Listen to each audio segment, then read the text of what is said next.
Hablaremos de la verdadera reconciliación. Amar a Dios, amar al prójimo. Seré como Cristo es mi destino. Guía mi corazón, oh Jehová, por tus caminos, amándonos por la palabra de Dios.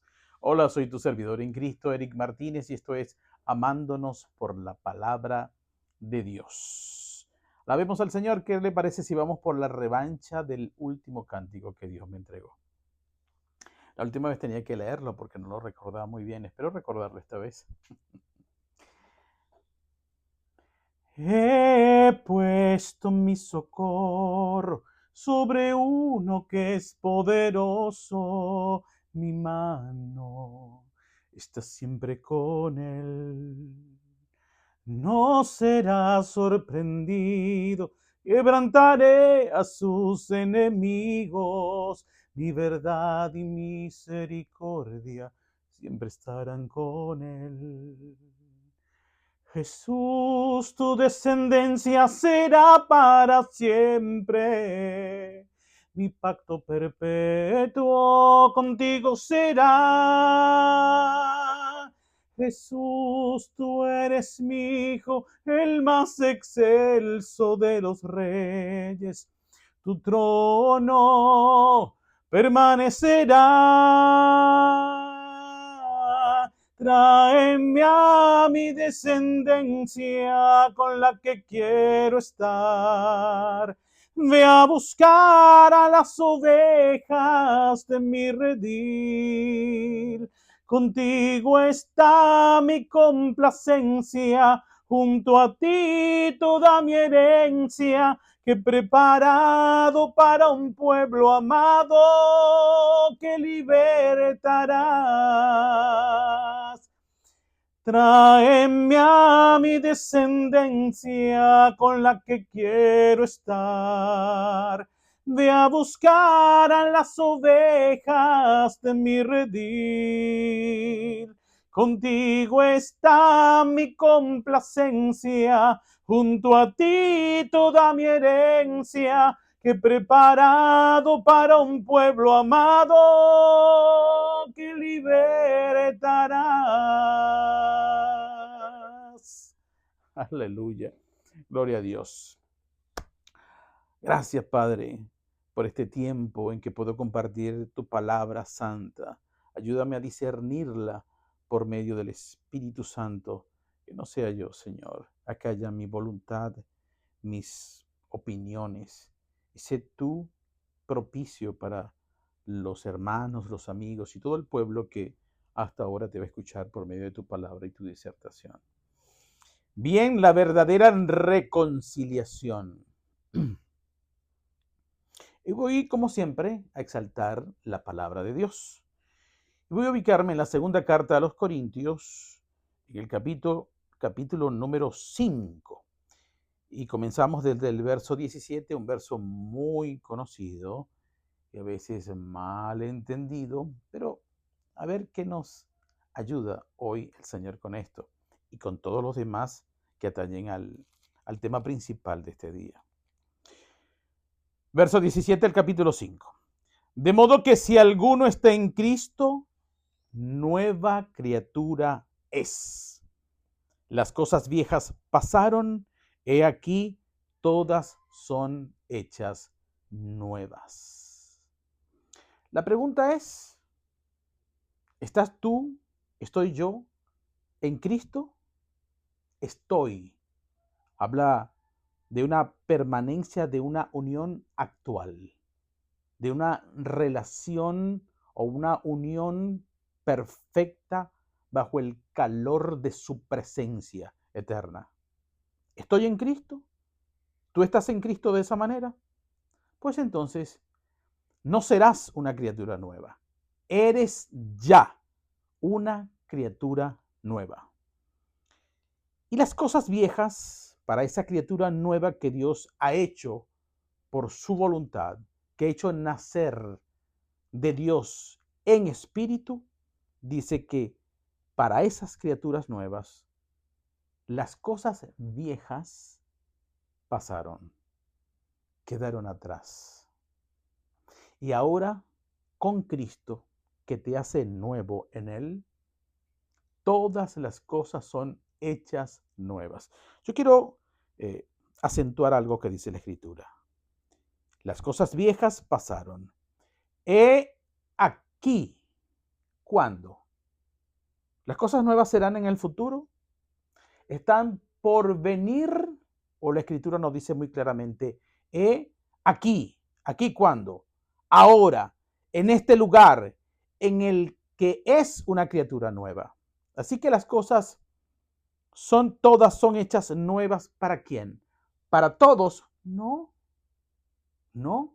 Es solo para los que son hechos nuevos porque están en Cristo Jesús.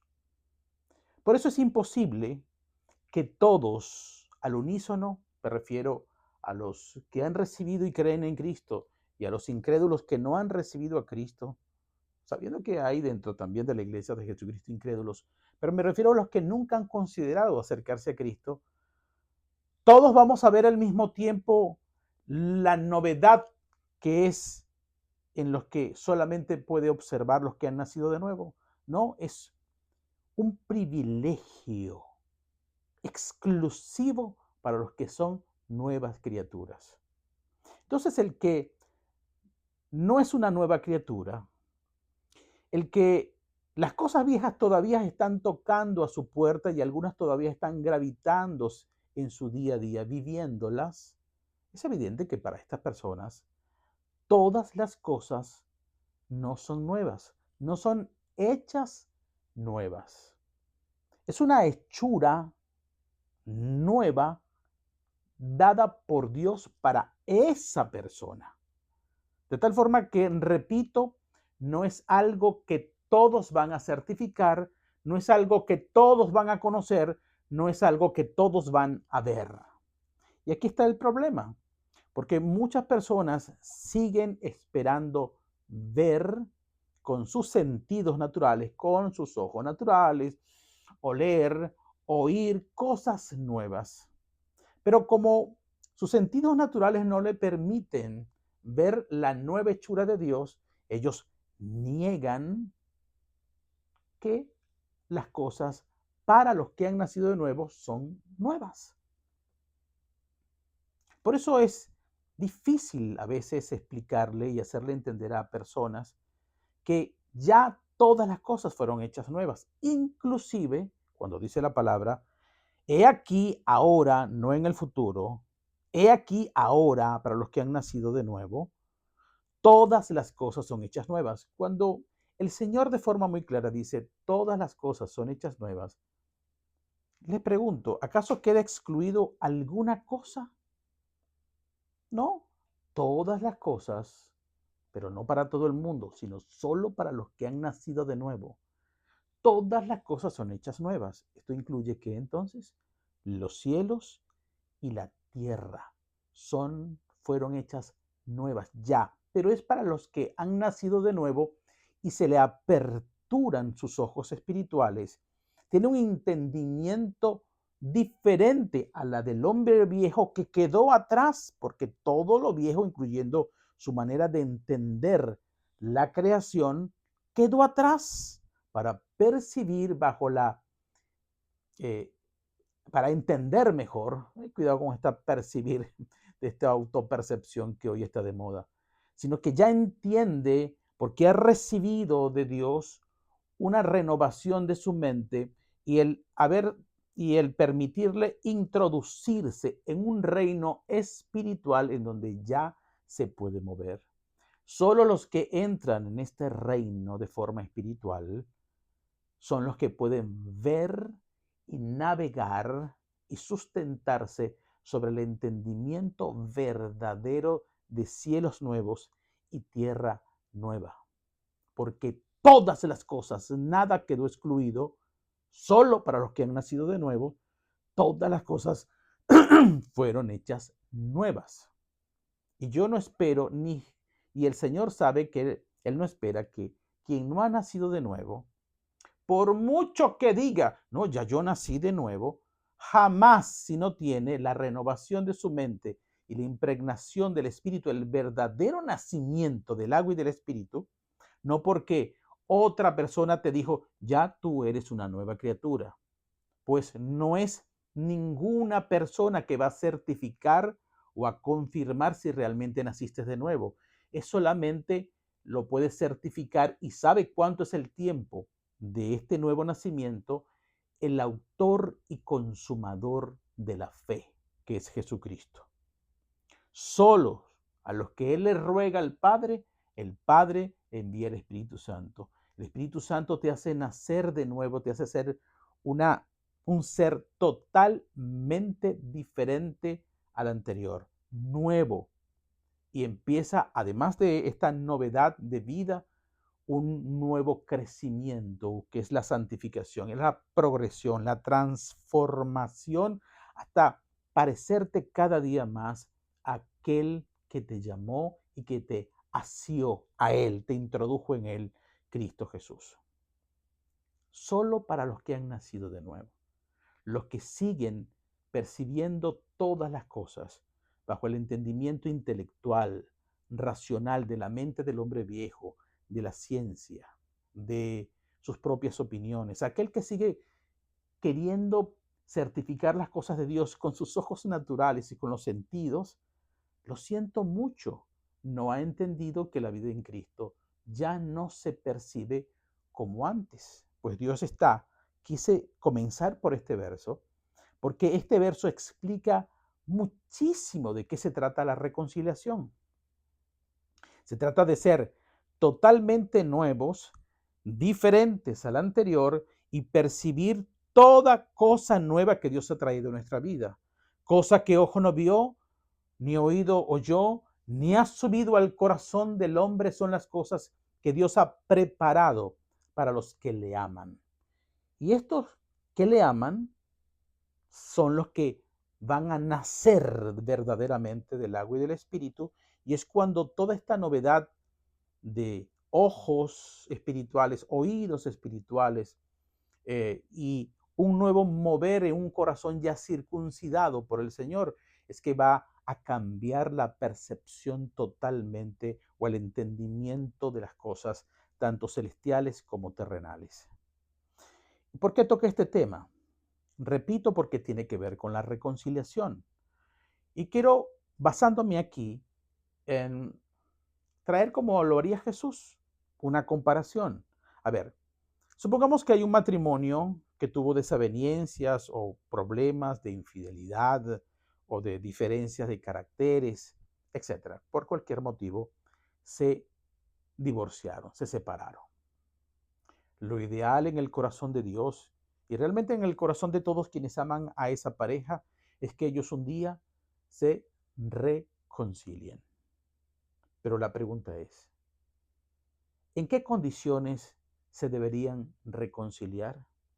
¿Van a regresar otra vez los mismos hombre y mujer viejo con sus entendimientos contaminados, sin haber sido renovada su mente, sin haber operado en un cambio diferente? Si regresan en las mismas condiciones a juntarse solo por la voluntad o por la inspiración o el ánimo de otros, ¿qué va a pasar? Que se vuelvan a encontrar en las mismas condiciones de aquellos hombres viejos que produjeron la causa de su separación. No tiene sentido ninguna reconciliación de personas que van a seguir pensando, tratándose y entendiendo las cosas de la misma manera, bajo su propia voluntad, bajo el imperio de sus emociones. Entonces, ¿qué es lo que hizo Dios? ¿Quiere llamar a aquel hombre viejo que no conocía a Dios, con sus maneras de pensar, con sus vicios, con sus dudas, venir a juntarse con Dios, con todo este cargamento de basura del hombre viejo, a juntarse con la santidad y el amor puro? Eso es irreconciliable.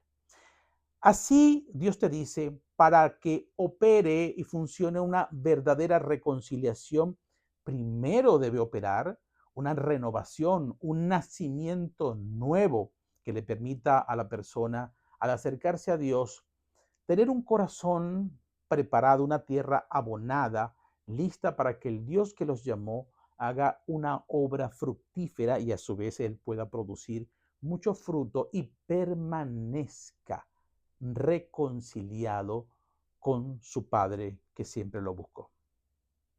Entonces, entendiendo estas cosas, podemos continuar con los versos siguientes. En el verso 18.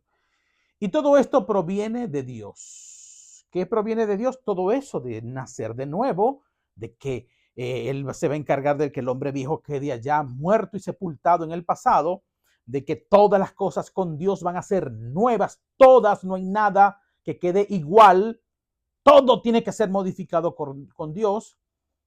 Y todo esto proviene de Dios, quien nos reconcilió consigo mismo por Cristo. Es decir, la voluntad de unirnos con el Padre no es una decisión tuya, no es ni siquiera la voluntad de Cristo mismo, aunque Cristo siempre está de acuerdo porque es uno con su Padre.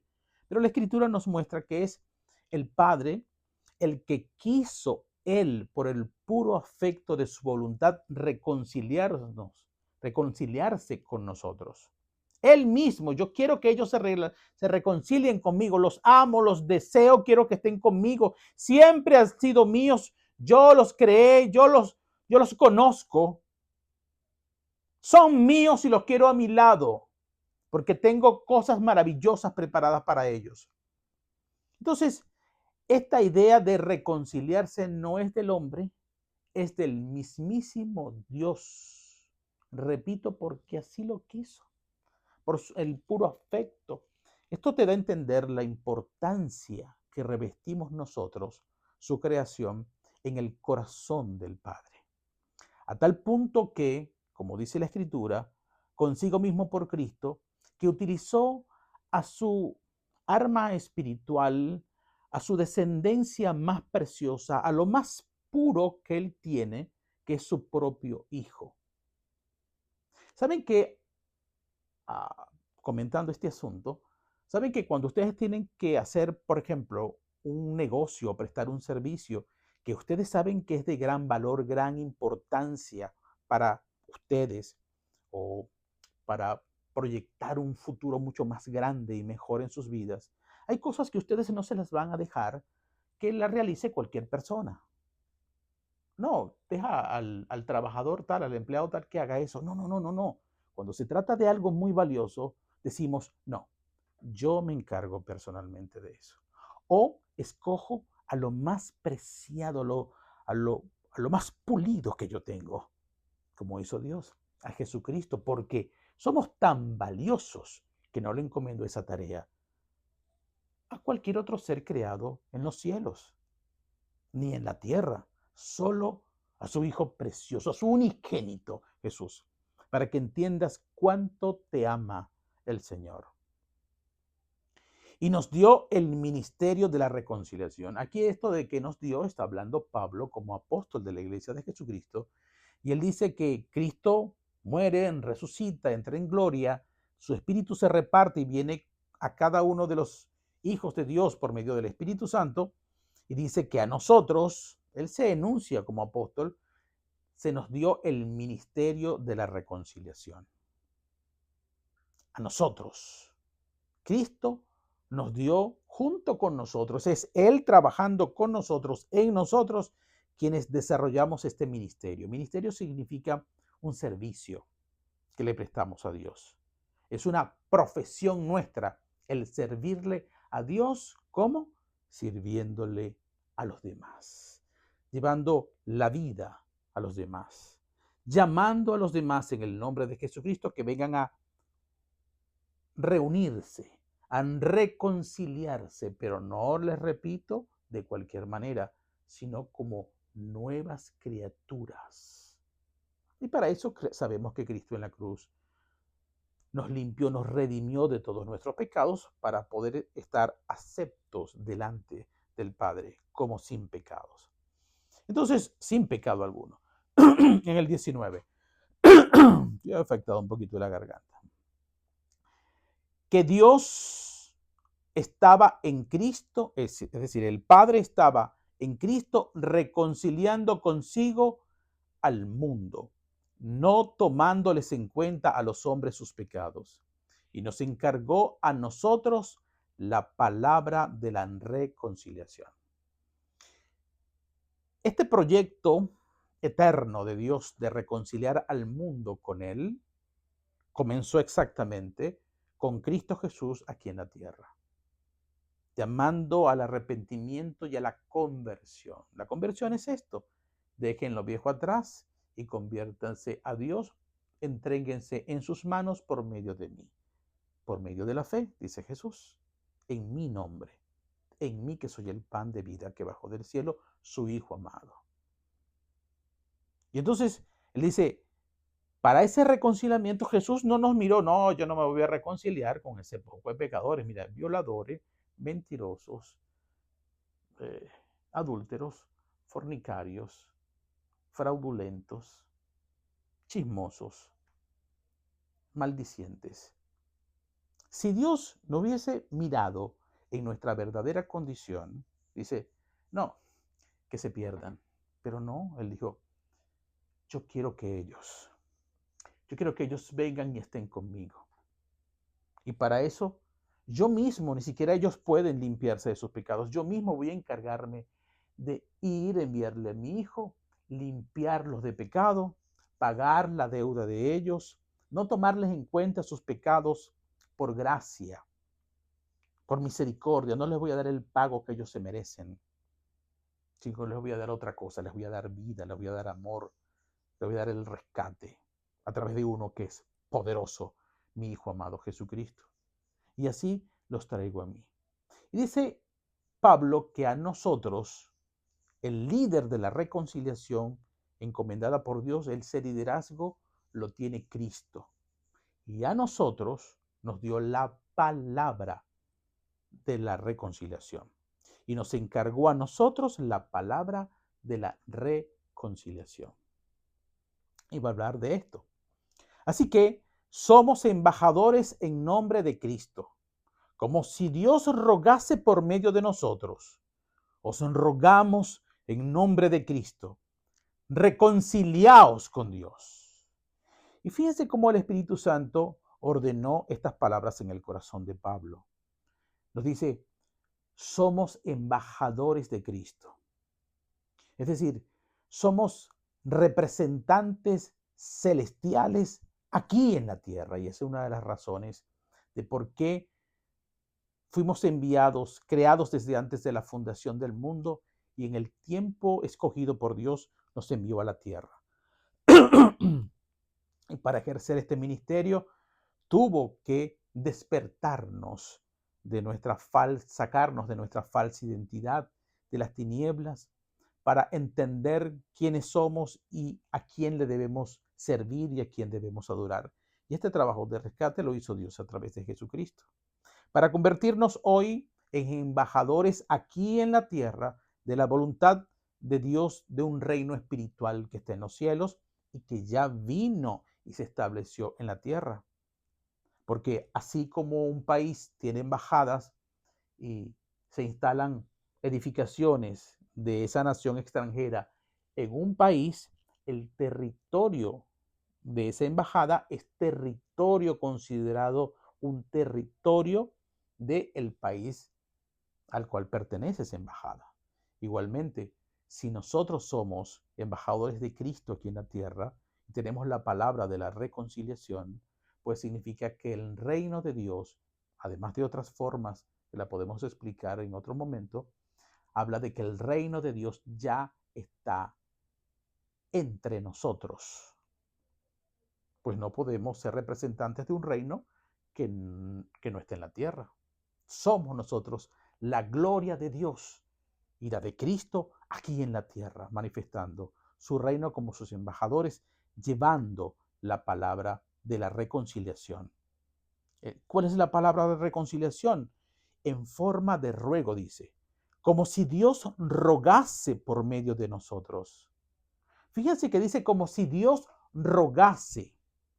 Es un anhelo profundo desde el corazón de Dios Padre. Mi deseo más profundo, irrenunciable, intenso, verdadero, que nace de un amor que no puedo evitar, es que se reconcilien conmigo. Los anhelo, los amo con amor eterno. No puedo considerarme como Dios viéndolo a ustedes separados de mí. No tiene razón de ser eso. Para Dios esto es imposible y por eso dice como rogando por medio de nosotros. Os rogamos en nombre de Cristo porque solo en ese nombre, en Él, en el poder de sus fuerzas, en la potencia de su evangelio, es que esta reconciliación de los hombres con Dios es posible. Dice en el 21, al que no conoció pecado, hablando de Jesús, por nosotros lo hizo pecado. Imagínense el nivel de anhelo y de amor de Dios que dispuso, el que inclusive es su Hijo, para que pudiéramos estar con Él, siendo sin pecado, puro, sin mancha, conocido como el Cordero perfecto, el Cordero inmolado, un Cordero sin mancha, tuviese que hacerse pecado. Dijo Dios, no importa, hijo, hazte pecado con tal de que me traigas a mis hijos, con tal que me traigas a mi pueblo santo. Lo hizo pecado para que nosotros fuésemos hechos justicia de Dios en él. Somos justicia de Dios, una justicia que el mundo vuelve loco. Pero ¿cómo es eso? Que ustedes, solo porque Dios quiso, les borró todos sus pecados. Aquel hombre que nosotros conocemos, que mentía, que robaba, que violaba, que tuvo muchas mujeres, que tuvo muchos maridos. Ay, sí, solo porque un día decidiste entregar tu vida a Dios, ya está listo, ya estás limpio de pecado. Pues sí, esa es la justicia de Dios que el mundo vuelve loco. Su gran amor y misericordia. Esa es la justicia de Dios. Somos su justicia para avergonzar a los sabios y entendidos de este mundo y a los ángeles que cayeron de su dignidad, que tampoco pueden comprender eso y se airaron por nosotros. ¿Qué amor es ese que siente Dios por esa creación tan pequeña, diferente a nosotros los ángeles? Y no soportaron esa justicia de Dios y se rebelaron contra Dios. Y aquí comienza el 6. Así pues, nosotros como colaboradores suyos os exhortamos también a que no recibáis en vano la gracia de Dios. Todo lo que el Señor habla en los versos anteriores, habla de la importancia del sacrificio que hizo Dios, de su amor, de lo que tuvo que hacer Jesús, de cómo tuvo que impactar el modelo de pensamiento corrompido que los hombres entendían, que los ángeles entendían, los ángeles caídos, y todo esto que conmocionó al universo por nosotros. Así que si Dios hizo eso por gracia, por un regalo precioso, gratuito, no es por nuestras obras, no es por nuestro talento, no es por nuestro amor, no es por nuestra decisión, porque Él quiso hacerlo. Dice, en tiempo, entonces, también exhortamos, es decir, los animamos a que entiendan esto, para que no recibáis en vano la gracia de Dios. Por favor, no hagan que el sacrificio y el amor grande que Dios lo ha probado, lo ha demostrado de mil maneras, sea en vano. Sería un desprecio demasiado grande y una ofensa para aquel que nos creó y estamos llamados a ser de Él. Así como puse el ejemplo, como una vasija de barro, después que el alfarero hace una pequeña vasija y le pareció que está bien, perfecta, buena en gran manera, como una vasija que depende de su alfarero, puede decirle, no, no quiero ser esta vasija, yo quiero ser una poceta. No puede. Y lo que nos está diciendo Dios, entiendan, fueron hechos con amor para un propósito determinado. No se les ocurra, los animo, a que todo lo que ustedes son no lo tengan de balde. Yo sé lo que estoy haciendo con ustedes. Confíen. Está hablando de fe. Entonces, porque dice la Escritura, en tiempo aceptable te he oído y en día de salvación te he socorrido. Cuando Dios hace el llamado a una persona en un tiempo específico de su vida y a cada quien llama en su momento, ese es el día en que Dios está dispuesto a aceptarte con todos tus errores. Tranquilo, yo te voy a limpiar de todo eso. Te voy a justificar y voy a hacer de ti una criatura nueva y te voy a ir renovando, transformando, de tal forma que todo quede absolutamente en el pasado y vas a entender todas las cosas y a conocerme de tal manera que ya vas a parecerte tanto a mí, ser santo como yo soy santo, como mi Hijo es santo, y vas a comprender la magnitud del gozo, del poder, de la sabiduría en la que Cristo te va a llenar de tal manera que no te va a hacer falta nada, porque habrás aprendido a vivir con fe. Los vacíos que experimentan muchos hijos de Dios, de creer que todavía les falta algo en sus vidas, es porque no han desarrollado fe. Fe en Cristo, fe en la que se rindan y mueran literalmente a ellos mismos, en su orgullo, en su visión, en sus entendimientos necios que no se cansan de salir como aquel que tiene un velo y tú le preguntan, ¿de qué color es este lápiz azul? No, pero él va a decir, no, ese lápiz es blanco porque el velo que tiene aquí es blanco y él no puede ver otra cosa. Dios te va a quitar ese velo para que veas lo que Dios tiene que mostrarte, que es la verdad tal cual es Cristo y todos los planes maravillosos que Dios tiene para nosotros. Entonces Dios dice, pero tienes que humillarte a ti mismo, morir a ti mismo y vivir para mi Hijo creyendo de tal manera por fe que Él te va a conducir porque los planes, como está escrito, que tengo para ti son de bien y no de mal. Así que si los planes que tengo para ti son de bien y no son de mal, entrégate, confía, déjate guiar por mí, déjate resistirte en tu corazón y en tus pensamientos. Y te vas a ser impregnado de tu verdadera naturaleza para la cual yo te llamé, de la imagen perfecta de Cristo en ti. Entonces, en tiempo aceptable te he oído y en día de salvación te he socorrido. Todos tenemos un día precioso en la que cada quien va a saber, eso te lo va a hacer saber el Espíritu que te está convenciendo, cuál es el día que no debes postergar para la reconciliación inicial. Cuidado, porque la reconciliación tiene un inicio. La reconciliación es Cristo y resulta que Cristo, el responsable de la reconciliación, es al mismo tiempo la verdad, la cual necesitas irte llenando, como Él estaba lleno de gracia y de verdad, y también Cristo es el camino, de tal forma que tienes que caminar un camino sabiendo que ese camino comenzó en Cristo, que es la puerta estrecha, pero ese camino de reconciliación tienes que caminarlo para que cada día más la reconciliación con tu Padre vayas limpiando de todo lo que te quedaba de residuo del hombre viejo y te vayas renovando, pareciéndote cada día más a Cristo hasta que seas como Cristo en una unión insuperable, perfecta, en una coinonía, en una sincronización espiritual con tu Padre, que un día llegues a decir como Cristo, yo no hablo nada que no haya escuchado a mi Padre o mi Padre me diga que yo diga. No hago nada que no haya visto hacer a mi Padre o que me diga que haga. Inclusive lo que voy a decir, que Él me dice cómo tengo que decirlo. Eso está en Juan 5. O si tengo que emitir un juicio, mi juicio no es mío. El juicio es verdadero porque el juicio es de mi Padre. Es Dios hablando a través de mí. Y este es el testimonio poderoso de Jesucristo en nosotros. Y esa es la verdadera reconciliación.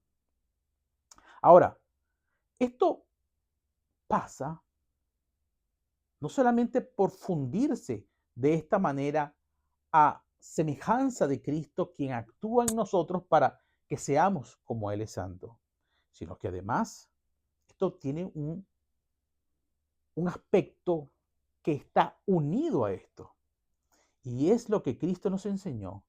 Y es amar a los hermanos. Porque esto es lo que hacía Cristo.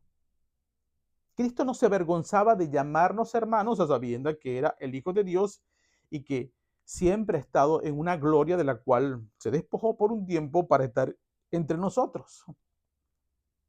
Pero nosotros no hemos entendido esto muchas veces y queremos purular en esta vida de fe bajo el entendimiento de la tierra. Este no puede reunirse conmigo porque este no tiene los mismos títulos que yo. Por favor, ¿cómo tú, que no eres ministro como yo, me podrías enseñar algo? Tú que estás sentado allá abajo y yo aquí en el altar, en el púlpito santo, ¿cómo piensas que tú y yo somos iguales? Y siendo que Cristo se hizo semejante a nosotros y se humilló más que cualquiera de nosotros al punto de entregar su vida hasta la muerte por nosotros. Pero aquí hay un régimen como de un escalofón de posiciones, de jerarquías, mal entendido entre los hombres. Porque todo el tiempo se nos olvida que Dios dice, el que quiera ser grande en el reino, y el reino es ahora, hágase el más pequeño de todos y sirva a los demás. Para hacerse más pequeño que todos, tienes que despojarte de toda tu, de todo tu egocentrismo, de toda tu prepotencia, de tu propio orgullo, humillarte a ti mismo y dejar que la humildad, la sencillez, la sabiduría, el yugo de Cristo sea el que te ponga en el lugar que Él desea y te conduzca por las praderas y los pastos verdes, donde te vas a encontrar con otro rebaño que Él también ama y forman contigo un edificio perfecto, que están juntos por las coyunturas, en la que cada quien tiene algo que hacer, pero todos dirigidos por la cabeza que es Cristo. Por lo cual hay algunos que dicen, el fundamento de esta casa es el pastor, cuando es el pastor que dirige una congregación, por ejemplo. Otros se hacen llamar apóstoles, otros, qué sé yo, evangelistas, etc.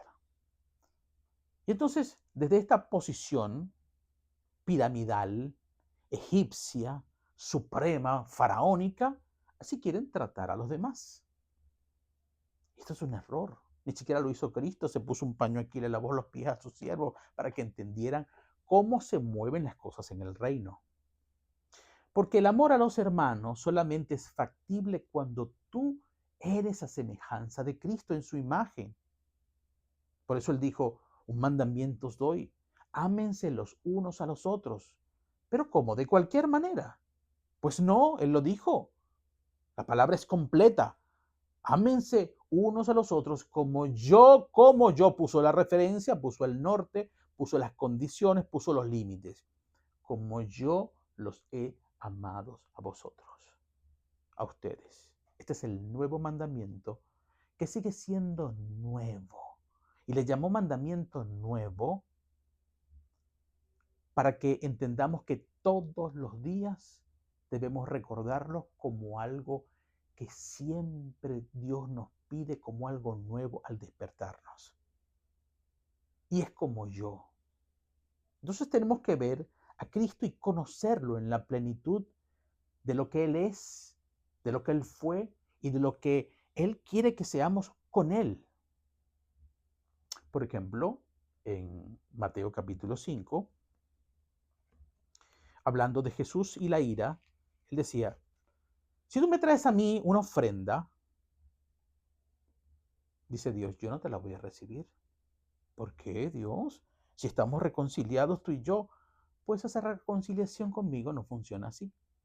Si tú me traes una ofrenda, pero tienes un asunto pendiente con tu hermano, o un hermano tiene un asunto pendiente contra ti, como sea, tú contra él o él contra ti, como lo quieran ver, hay allí una pared, una separación, hay diferencias, no hay amor, pues, pleno, como Dios espera, como Cristo nos mandó. Dice, vaya, déjeme la ofrenda ahí, déjela ahí, no me la entregue, porque no te la voy a recibir. Y ve, reconcíliate con tu hermano. Y luego que te hayas reconciliado con él, ¿Cómo? No sé, pídele perdón.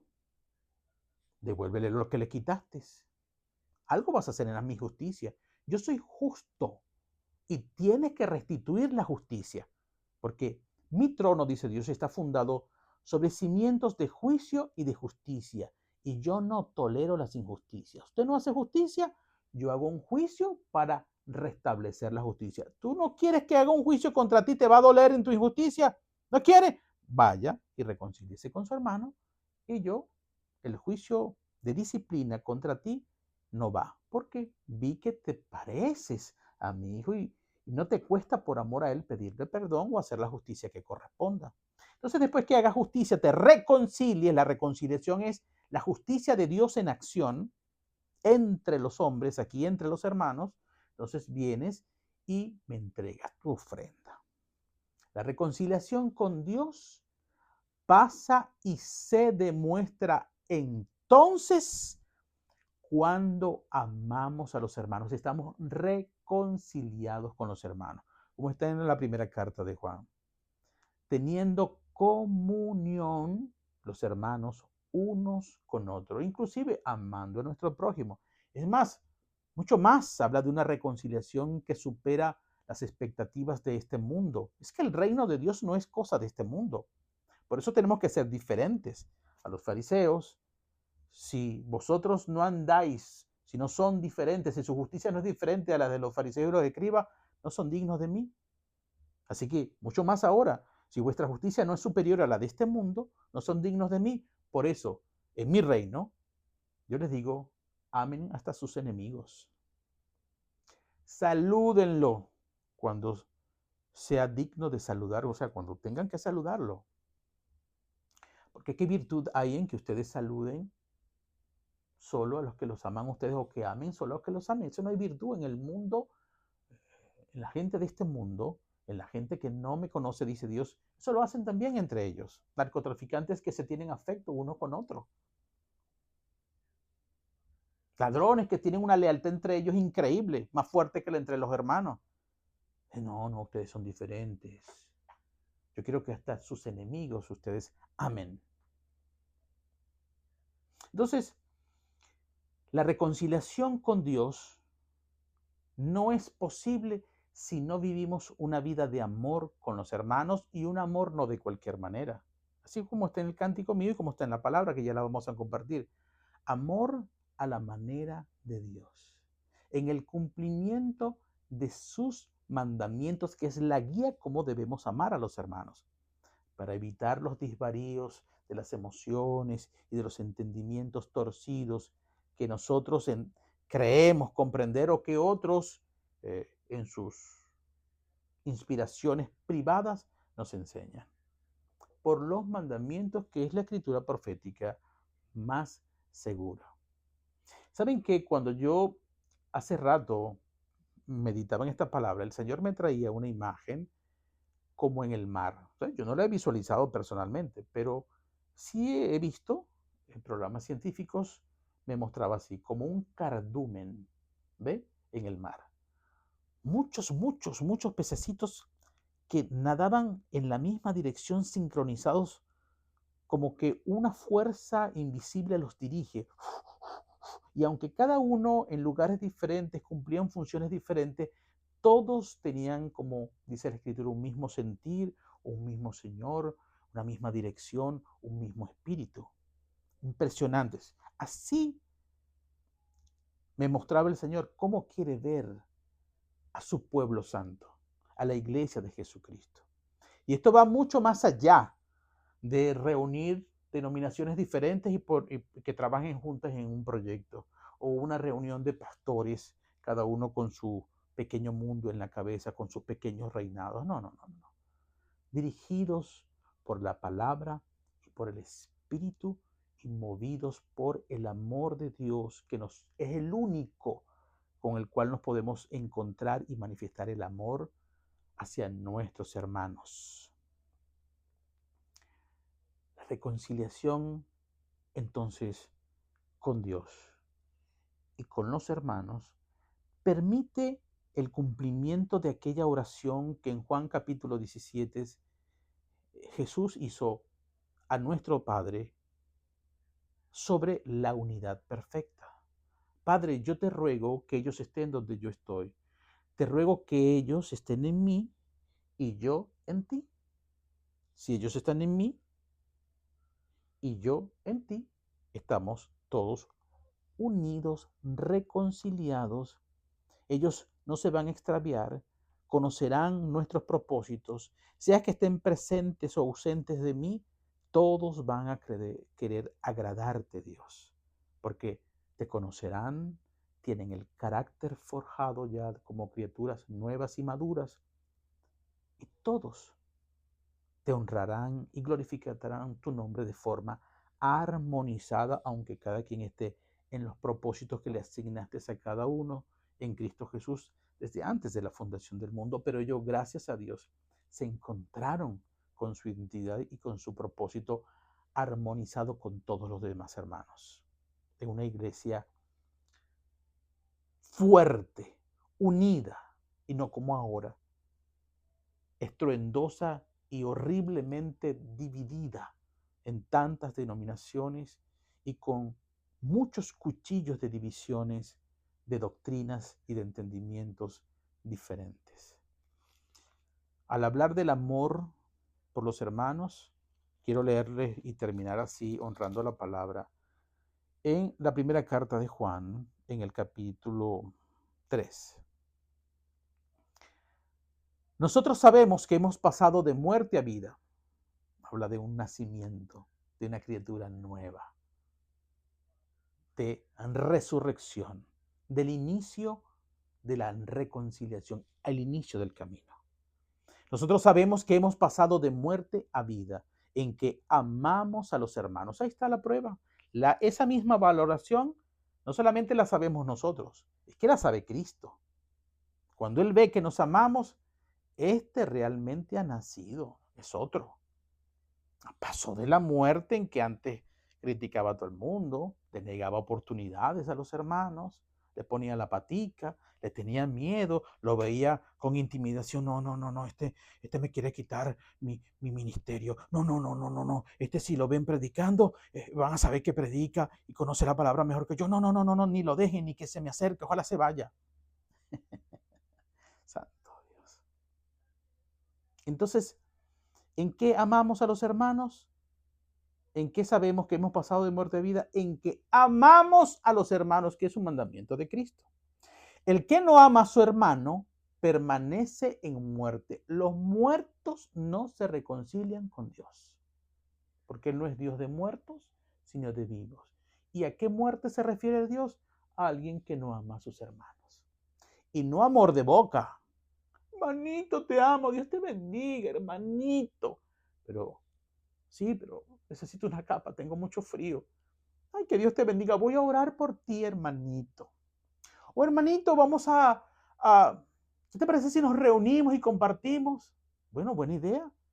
Lo podemos hacer, como dice la Escritura en el libro de los Hechos, permanentemente, siempre lo hacemos. No, una sola vez al año está bien. Y el resto del año, bueno, si nos vemos de casualidad, nos saludamos. Ni te llamo, ni pregunto a ver cómo estás tú, eso no importa. Eso no es amor tampoco. En el 15, todo aquel que aborrece a su hermano es homicida. Estamos hablando de un estándar de entendimiento espiritual que supera lo que aquí en la tierra entendemos con ser homicida, quitarle la muerte físicamente a otro. Te aborrece a su hermano, no lo quieres cerca de ti, no lo quieres contigo, no es digno para estar contigo ni hacer cosas contigo. Eres un homicida delante de los ojos de Dios. Es decir, estás muerto aunque estés disfrazado de vivo. Todo aquel que aborrece a su hermano es homicida, y sabéis que ningún homicida tiene vida eterna permanente en él, ni que disimule muy bien. En el 16, en esto hemos conocido el amor, que Él puso su vida por nosotros. También nosotros debemos poner nuestra vida por los hermanos. Dios mostró primero Él el amor por nosotros, como entregando su propia vida. Cristo se entregó voluntariamente en obediencia a su Padre. ¿Quieres tú y quiero yo mostrar el amor por los hermanos? Tengo que sacrificarme también por los hermanos. No es necesario crucificarse por los hermanos, porque ya esa obra era exclusiva de alguien digno y una vez y para siempre, Cristo Jesús, el Hijo de Dios, de un linaje celestial, no terrenal. Tú y yo no podemos hacer eso y además no serviría de nada. Ya la obra fue completada y es eficaz para siempre. Pero sí, la palabra nos va a indicar qué tipo de sacrificios cotidianos, visibles, apreciables por Dios son los necesarios, además de la gran comisión. Pero el que tiene bienes en este mundo y ve a su hermano tener necesidad y cierra contra él su corazón, ¿cómo mora el amor de Dios en él? Hijitos míos, no amemos de palabra ni de lengua, que es lo que abunda en la iglesia de Jesucristo hoy día, sino de hecho y en verdad. ¿Saben que hay gente que ama mucho de boca? Manito, no sé, te dicen todo tipo de cosas y elogios, pero en cuanto a los hechos, no se nota nada. Y hay otros que aman de hecho, van y reparten comida, tal vez una ropa, y socorren, etcétera. Como dice aquí, el que tiene bienes y los comparte, pero no lo hace en verdad. Es decir, tiene hechos que quiere mostrar amor, pero no lo hace en verdad. ¿Y por qué? Porque la verdad indica que todo eso debes hacerlo por amor, por tu hermano, para no avergonzarlo. Uno, por lo cual no debes hacer eso público. Que no sepa tu mano derecha lo que hizo tu izquierda, o la izquierda lo que hizo la derecha, no recuerdo lo que dice la palabra. Habla de la discreción al ayudar, para no avergonzar al otro, y para que solamente lo hagas en secreto y te vea tu padre. Pero vemos ahora gente que de vez en cuando hace cosas por los demás, y cuando la hacen, bueno, fiestas, papelillos, bombones, todo el mundo va a saber lo que van a hacer, y videos y fotos, y mira lo que hacemos y qué buenos somos. Le estás robando la gloria a Dios y estás avergonzando a quien debes ayudar en silencio. Porque te está haciendo propaganda a ti, a tu congregación, a tu denominación. ¿Qué rayos sé yo a quién estás enalteciendo, pero a Dios? No. Entonces lo hacen de hecho, pero no en verdad, porque la verdad de Dios dice que cuando des limosna, que cuando ayudes a otro, hazlo en secreto. Entonces, todo esto debe responder al amor como nos los enseñó Jesús, porque es la fe, es así por fe, por obediencia a cómo nos dice el Señor y la palabra, que debemos hacerlo.